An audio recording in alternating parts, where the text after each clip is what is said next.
Good afternoon. This is the story of the Princess and the Frog. Once upon a time, there was a princess. Many a suitor came to the palace to win her hand in marriage, but it seemed to the princess that each one of them looked at her without really seeing her at all. They act like there's nothing more to a princess than her fine crown and royal dresses, she said to herself with a frown. One afternoon, after one of these visits, the princess thought, "Sometimes I wish I were little again." She found her favourite ball from childhood, the one that sparkled when she threw it up high to the sun. She took the ball to the palace yard and threw it higher and higher. One time she threw it extra high, and when she ran to catch the ball, she tripped on a tree stump. The ball fell and plopped right down into the royal well.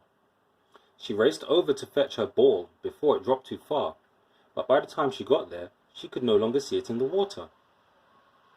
"Oh no," she moaned, "this is terrible."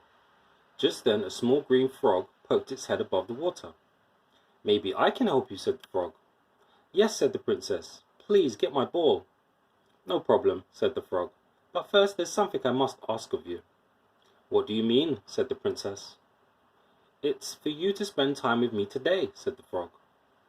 "I'm not sure I know what that means," said the princess. "Just spend time with me today," repeated the frog.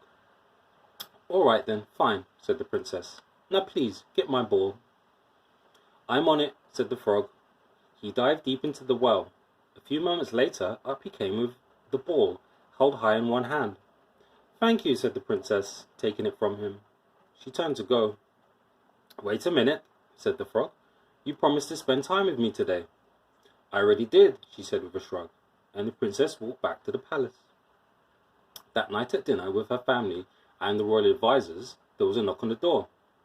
The servant opened the door and saw no one there. The frog, standing low, cleared his throat. "The princess promised to spend time with me today," said the frog in as loud a voice as he could, "so I am here."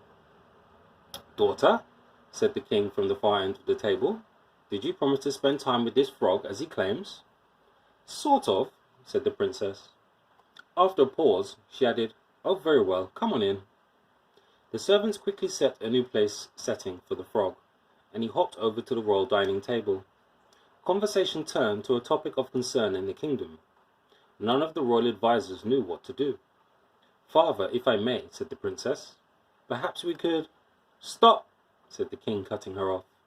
"I have enough advisors, believe me." "If I may," said the frog, and it was the first time he'd spoken at the table, "there's more to a princess than her fine crown and royal dresses."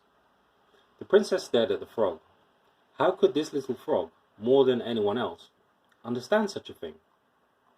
After dinner, the frog bowed to the princess. He said, "You've done what you said you would do. I suppose it's time now for me to go." "No, wait," said the princess. "It's not that late. How about a walk in the garden?" The frog was delighted.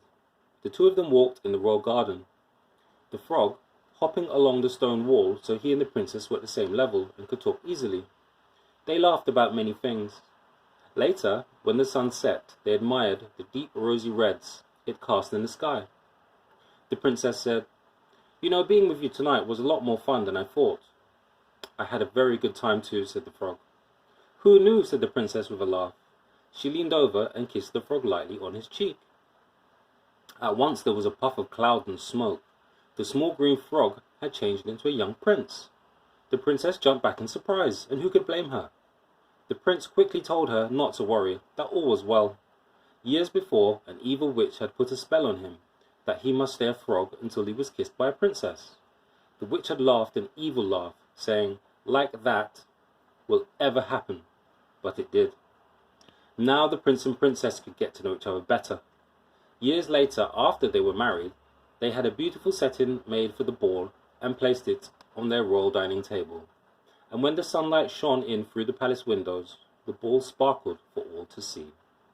The end.